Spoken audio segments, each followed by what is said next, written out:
Hola, ¿cómo están? Mi nombre es Rocío Rodríguez, directora de ITEC Proelectric y representante de CITEL para Costa Rica. Y estamos acá celebrando el 12 aniversario de RQR Ingeniería. Sí, buenas. Mi nombre es César Martínez de CITEL. Quiere decir, representamos todo lo que es el área de Centroamérica, principalmente el crecimiento que tiene en estos momentos Costa Rica. Tanto aquí estamos para apoyar a ITEC Pro junto con RQL en un trabajo bien fuerte para el desarrollo de las protecciones en todo el área. Gracias. Y nos hemos encontrado, amigos, muchísimas consultas al respecto de lo que son los supresores de picos. Entonces, César, tenemos algunas consultas acá de los clientes y quieren saber qué es un supresor de picos, para qué funciona. Bueno, ante todo los supresores están destinados para derivar la sobrecorriente o las sobretensiones que pueden aparecer por dos motivos, quiere decir por conexión y desconexiones de cargas o por descargas atmosféricas. Es decir, las más comunes son las conexiones y desconexiones de carga y es el 80% aproximadamente de los fallos en las redes que tenemos hoy en los equipos sensibles, en nuestros hogares, en nuestros comercios, en nuestras industrias y el 20% es aproximadamente por descargas atmosféricas. Estas dos causas de sobretensiones son las que provocan la mayor parte de los daños en los equipos sensibles al día de hoy y en lo cual estamos trabajando con gran fortaleza. Súper. Ahora, amigos, ¿sabían ustedes que recientemente fue aprobado el NEC 2020 en Costa Rica? En la Gaceta número 126 del 10 de julio hay una aprobación súper detallada del uso de supresores en diferentes aplicaciones. Hay 32 artículos que hablan al respecto. Y César, cuéntanos un poquito del artículo 230.67. ¿Qué dice con respecto al uso de supresores en la parte residencial? Bueno, realmente especifica bien claro en este caso, es decir, es uno de tantos artículos que tenemos ya definido. A partir del 2017 el NEC empieza a hacer una gran influencia sobre los equipos sensibles, la protección para los equipos sensibles. Ya en el 2020, que es el que está aprobado en estos momentos acá en Costa Rica, en el 230 específicamente, es para todo el área residencial, ¿no? Donde nos pide que sea necesaria la instalación de un protector en el breaker principal, es decir, en el breaker de entrada o en el desconectivo de entrada de la instalación, es decir, de la casa, del lugar comercial, evitando así dos puntos fundamentales. Uno, evitar que se dañen los equipos sensibles y el NEC viene exactamente del NFPA 70, donde lo que estamos evitando es el incendio. Si la cantidad de equipos sensibles no tienen la capacidad de derivar grandes corrientes y evidentemente pueden explotar, pueden crear incendios dentro de nuestras casas, incluso en los lugares comerciales, y lo que está evitando en estos momentos es precisamente daños en las viviendas, pero al final es daño a la vida humana, quiere decir, estamos tratando de evitar daños constantemente en el desarrollo. Hoy tenemos en el interior de nuestras casas un microwave, tenemos un display, quiere decir un televisor, tenemos un oven, quiere decir un horno, tenemos un refrigerador que tiene una pantalla electrónica en muchos casos, no todos lo tenemos, pero existen. Y verdaderamente cada uno de ellos y muchos más, el router, los routers que tenemos en nuestras casas para las comunicaciones de la tan necesidad de internet y otros muchísimos puntos sensibles dentro de la casa que al no tener protecciones verdaderamente el tiempo de vida útil va a ser muy poco y además la probabilidad de daños, incendios y digamos fallos como tal en este equipamiento va a ser muy probable. Por tanto, esa es la necesidad fundamental en la cual Costa Rica a través de ese FIA y el gobierno como tal al final han instaurado este tipo de estándar, lo cual consideramos que es muy necesario. Creo que van en un buen camino, creo que es un buen momento y necesario. Sí. Hay un sistema de detección de rayería que es administrado por el IEC. ¿Podrías contarnos un poquito al respecto? Sí, hay un sistema que también lo se utiliza en Estados Unidos, Canadá, toda Europa. En este momento el primer país de Latinoamérica o Hispanoamérica es Costa Rica, se llama Baisala. Es un sistema de detección de rayos por cuadrante, por área. Determina dónde cayó el impacto de rayo y además la intensidad de rayo. Esto es una herramienta muy factible. Ha demostrado con creces que en los últimos años el incremento de las descargas atmosféricas en el país ha sido abismal. Tenemos alrededor de 600.000 rayos anuales, detectándose unos rayos de una gran capacidad. Muchos de ellos en este momento algo bien difícil de ver, por encima de 100 kiloamperes, Por tanto, depende del área de Costa Rica, pero gran parte del área del país está bajo la influencia o la descarga atmosférica y tenemos que prepararnos para ello de alguna manera, ¿no? Claro, perfecto, César. Y hay una duda muy recurrente, que es los tipos de supresores. Entonces, no sé si nos puedes contar un poquito sobre la normativa, por qué es importante que los dispositivos están certificados y bajo qué normativa es la que se rigen. Bueno, hay diferentes normativas, ¿no? Realmente, en el caso de Costa Rica, se rigen bajo la UL 1449, la quinta edición en estos momentos, y define bien claramente, también está definido en el NEC 2020, define claramente los tipos de supresores tipo 1, tipo 2, tipo 3. Tipo 1 son los supresores que se deben instalar en el breque principal de entrada de la acometida, y este tipo de supresor tiene la capacidad de manejar corrientes de radio. Por tanto, este supresor puede ser instalado tanto en la entrada de la acometida como en la distribución, siempre y cuando el voltaje de protección sea inferior al voltaje de resistencia o inmunidad del equipo que vamos a proteger. El tipo 2, ojo con esto, es el supresor que va instalado en la distribución. Nunca debe estar instalado en la entrada, es decir, en el breque principal, ya que evidentemente puede provocar una explosión.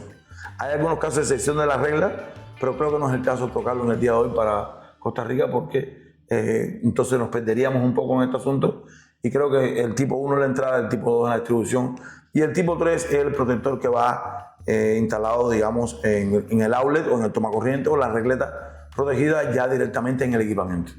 Ok, entonces en el caso de que yo necesite un supresor, por el nivel de sobretensiones o de rayos que caen en el país, lo ideal es que yo utilice un supresor tipo 1. Sí, en la entrada de la acometida un tipo 1. Siempre deben utilizar un tipo 1. No es obligatorio solamente el 1. Puedo usar el tipo 2, pero es excepción de la regla y no vamos a tocarlo en el día de hoy, porque realmente es para lugares donde no haya posibilidad de impacto de rayos, y por el análisis que hemos visto en Baisala, en el área, evidentemente esto no es aconsejable.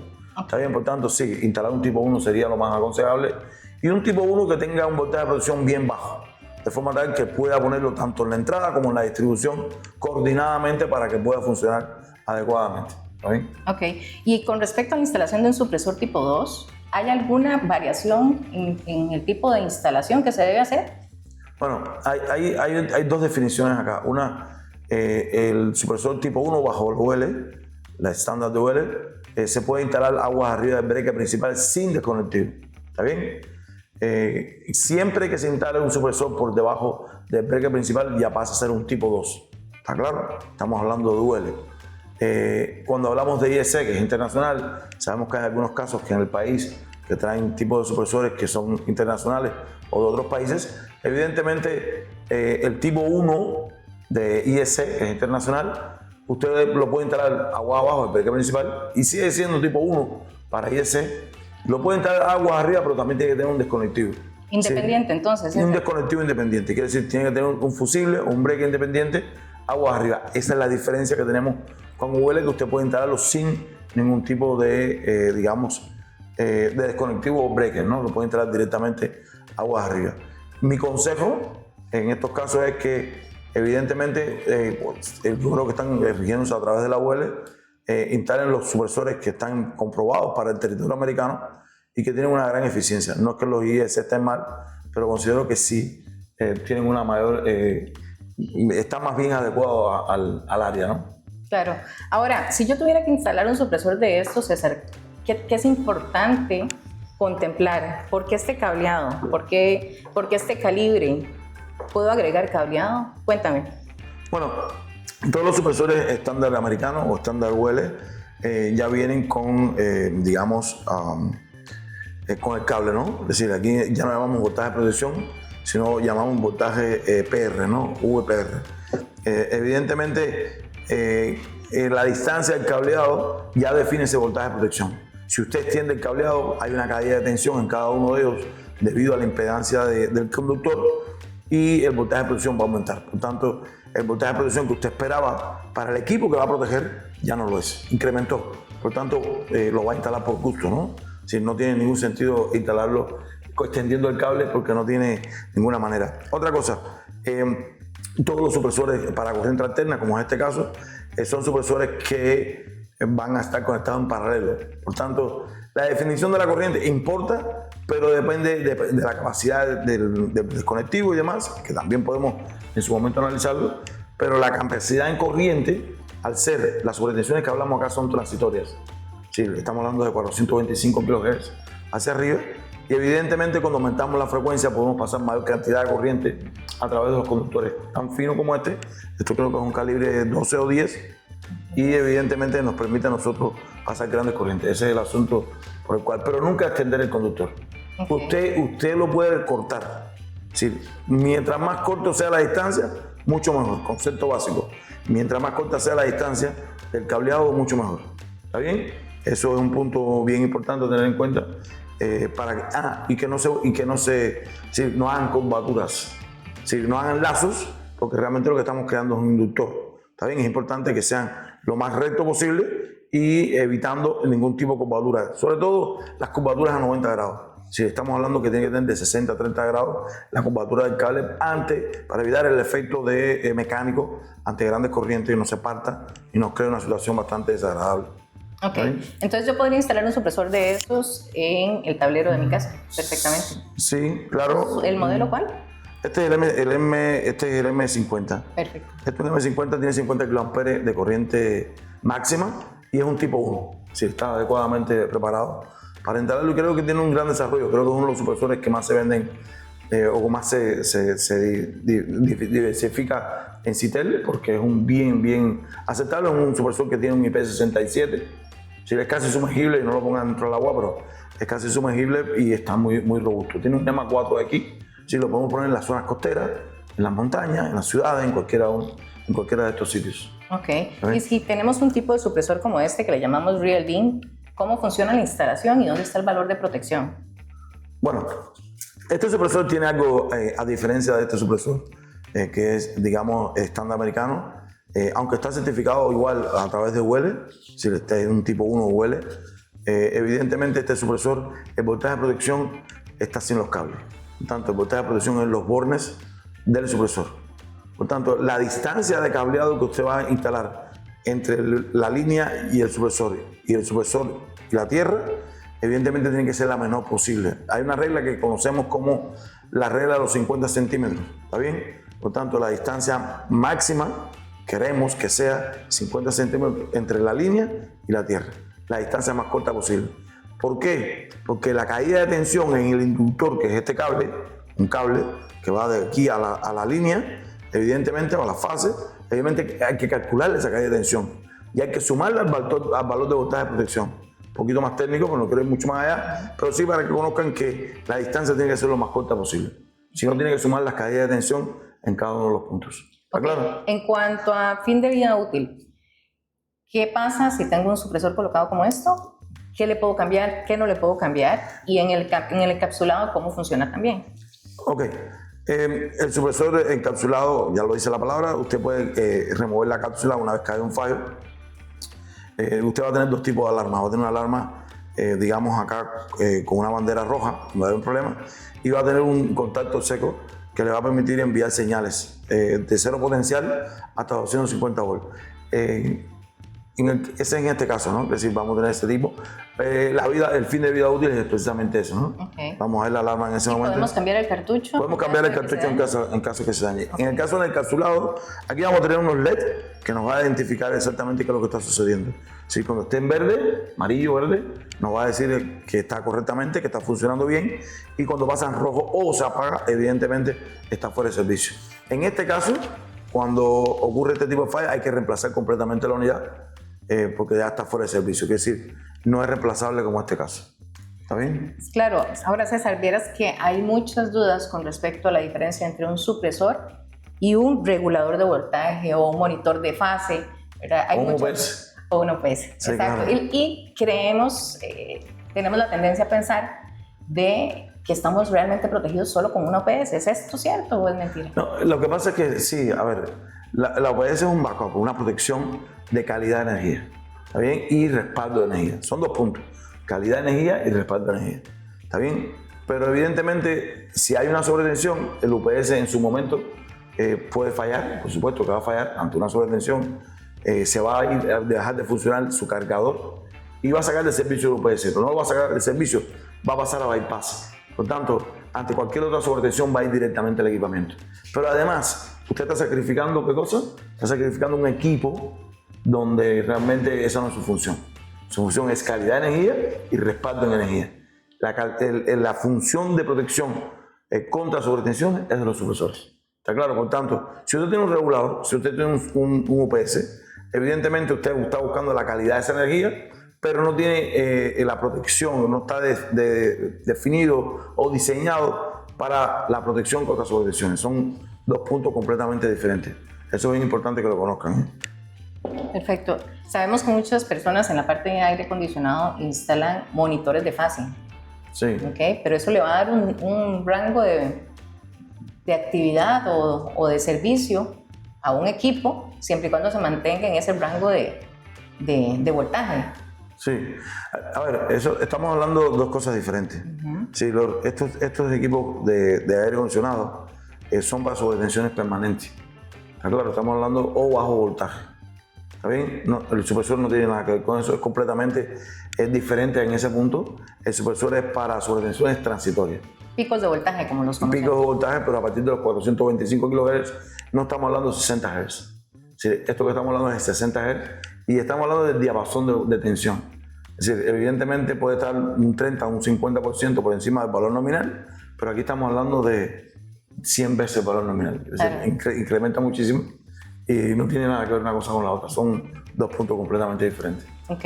Ahora, ¿cuántos supresores tiene desarrollado Citel? ¿Qué líneas podemos proteger? Bueno, Citel tiene algo muy interesante. Primero que todo es una compañía de familia, ¿no? Empezó cotizada en la bolsa y tiene muy aceptado en el mercado. Ya ustedes deben entender por qué. Y tenemos alrededor de 5.500 tipos de productos. Todos están estandarizados bajo la UL. Esto le permite a cada uno de los clientes obtener equipos certificados.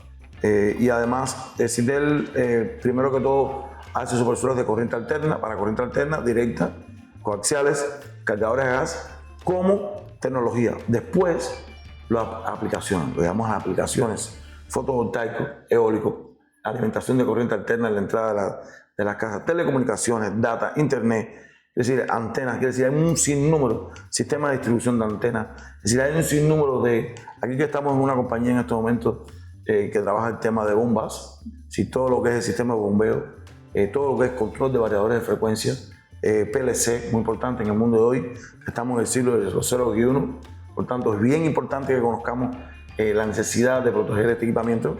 Las bombas son buenas, los motores son buenos, pero lo más importante es el control, porque primeramente mantenemos la eficiencia energética en la capacidad, cuánto consumimos de energía con los variadores de frecuencia, con los PLC, ¿está bien? Y hay una eficiencia muy alta, pero esos equipos son muy sensibles. Entonces, por ejemplo, acá en RQL es muy importante y lo trabajan, creo que están bien conscientes del tema, y trabajan y eso es un punto de partida bien interesante. Sí, el RQL va a crecer muchísimo porque están dando cuenta al lado de Daytime Pro, que es la mano derecha de Citel en Costa Rica. Creo que van a tener un trabajo muy grande y con un desarrollo muy fuerte. Están bien enfocados, están claros lo que están haciendo. Muy bien, ahora, ¿por qué es importante instalar bien un supresor, César? ¿Qué consecuencias pueden haber? Los supresores son elementos que se definen o están diseñados para enviar la sobretensión o drenar la sobretensión o derivar la sobretensión a tierra. ¿Está bien? Los supresores son bidireccionales, es importante que conozcan esto, de línea a tierra o de tierra a línea.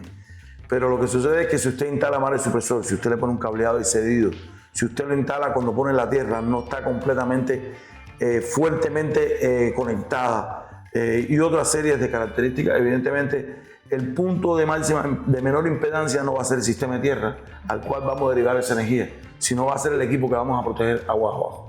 Por tanto, el supresor va a estar invisible ante una sobretensión. Si lo conectamos mal, va a estar invisible ante una sobretensión y se va a dañar el equipo que está agua abajo. Muy importante conectarlo correctamente, es muy importante diseñarlo correctamente para que funcione. En mis años de experiencia, estamos cumpliendo 23 años en estos momentos con el tema de protecciones. y he visto que hay un 95, 97, 98% de probabilidades de no fallo. Es decir, cuando hay correctamente diseñado, instalado y hay la coordinación de supresores, en muchos casos que es necesaria, hay un 98% de eficiencia o de probabilidad de que no ocurra daño en el equipamiento. El señor, hay que darle un espacio, porque hay, por supuesto hay un 2% que no tenemos toda la probabilidad, pero créanme que hay una eficiencia bastante alta. Lo digo por los años que llevo bien trabajando este asunto y lo he podido comprobar directamente. Y por su experiencia, quería recalcar un tema y es el de la instalación de un supresor tipo 1 por la zona en la que nos ubicamos, por la cantidad de incidencias de efectos de rayo, ¿verdad? Sí, yo lo decía anteriormente, no, dime. Sí, no, te preguntaba, ¿es realmente necesario un supresor tipo 1 en nuestra región? ¿Verdad? Porque... Yo no puedo ir en contra de las normas, ¿eh? ¿Sí? La norma dice que si no hay probabilidad de impacto de rayos, te puede poner un tipo 2. Ok, tenemos 600.000 rayos. Exactamente, tenemos 600.000 rayos por año. Entonces, yo les aconsejo, desde mi punto de vista, de mi experiencia, instalen supresores tipo 1 en la entrada del breaker principal.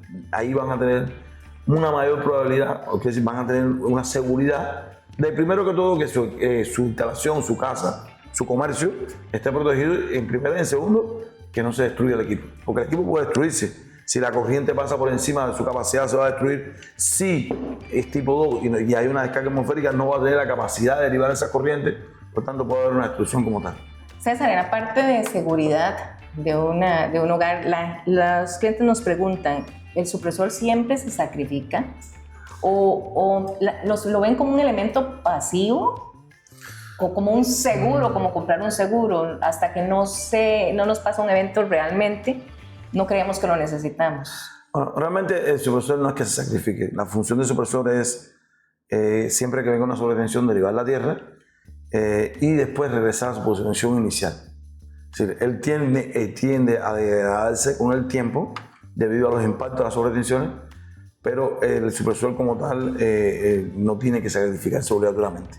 Solamente el supresor se sacrifica por dos motivos. Uno, porque la corriente que viene por la línea sobrepasa su capacidad, y segundo, por su envejecimiento. Quiero decir, llega un tiempo determinado, está hecho de varistores, óxido metálico, evidentemente llega un tiempo que deja de funcionar, ¿no? Como un semiconductor, como todos los semiconductores, llega un momento que deja de funcionar. Pero es básicamente eso, ¿no? No es que se sacrifique ante una sobretensión. Su función es que haga repetitivas descargas, por ejemplo, o drenajes o derivaciones a tierra para mantener el equipo safe, seguro, ¿no? Por ahí va a estar el asunto. Sí. No es sacrificio. Sacrificio es lo último que él hace, cuando ya realmente deja de funcionar, ¿no? Listo. Ahora, ¿cuál es la vida útil? La vida útil de un supresor está aproximadamente en estos momentos alrededor de los 10 años. Okay. Tenemos algunas tecnologías que llegan a 20 años.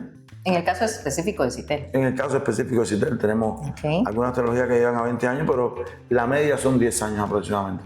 Yo me he encontrado muchos casos, he encontrado supresores que llevan más de 20 años, pero le damos 10 años como, digamos, ante fallos de fabricación y demás, ¿no? Es decir, para evitar ese tipo de situaciones. Pero 10 años es lo lógico que estamos trabajando al día de hoy. Ok, pero eso no quiere decir que un supresor nos va a durar 10 años, un año, ¿verdad? Va a depender de la cantidad de incidentes. Y de la selección correcta. Correcto. ¿Está bien? Claro. Selección correcta, empezamos por su capacidad en corriente, que hay que definir la cual es el nivel de voltaje o el network que tengamos, la configuración de voltaje, que sea la correcta, porque muchas veces nos piden un nivel de voltaje donde no va, y otras veces nos ponen un supresor en 480 donde va a 120 voltios. Evidentemente, ¿y eso no se puede hacer? No, es que este supresor, el de 480 nunca va a funcionar. Okay. Nunca lo va a ver. Quisiera que le cuentes a la gente por qué. Qué sé yo, tenemos una alimentación en 277-480 y lo que tenemos comprado es un supresor en 120-240. Primero, un supresor de 120-208, si lo instalan en 277-480 lo vas a quemar instantáneamente, eso seguro, ¿eh? Ahora, usted instala un 277 en un 120-208 y si el circuito electrónico de diagnóstico del supresor tiene un rango de voltaje suficiente, los LED le van a encender. A lo mejor ni encienden, depende. Pero, ¿qué es lo que sucede? El 277-480, su voltaje de activación o el voltaje de clamping, para que entendamos, va a ser a 1400 volts y en 120/208 va a ser a 700 volts.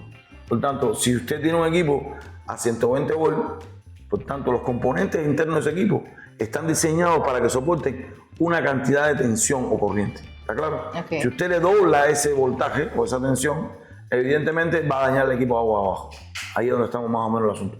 Nunca debes instalar un equipo fuera de su, digamos, su network, ¿no? Su configuración eléctrica para el cual está diseñado. Si estamos hablando de 24 volts en corriente directa, no le ponga 130 ni le ponga 75, póngale 24 volts, 30 volts. Entonces tenemos que seleccionar siempre un supresor acorde a la configuración eléctrica de la cual está diseñado. Perfecto.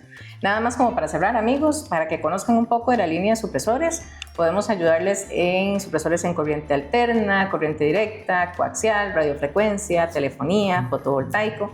En fin, como saben, tenemos más de 5.000 supresores desarrollados y pues estamos aquí para servirles y acompañarles en sus proyectos. Y de la mano con RQL. Un tema importante antes que termines. ¿Sí? Citel junto con el Comité Pro de RQL, cuando hacemos un survey o cuando vamos a avisar al cliente, hacemos análisis en conjunto y en ninguno de los casos cobramos. ¿Está bien? Es decir, es un plus que siempre hacemos con los clientes de forma tal de que se sientan mucho más seguros trabajando con Citel. Importante, podemos hacer pruebas de laboratorio, ¿cierto? Sí, sí, hacemos pruebas de laboratorios bastante, en muchos momentos. Ahora, cualquier tipo de tecnología, nuestros laboratorios están disponibles para ello, ¿no? Eso quiere decir que podemos llevar cualquier equipo a los laboratorios de Citel, sensible, ¿sí? Y probarlos. Claro. Por supuesto. En coordinación con los supresores. Para eso estamos. Perfecto. Muchísimas gracias, amigos. Gracias. Nos vemos ahora más tardito.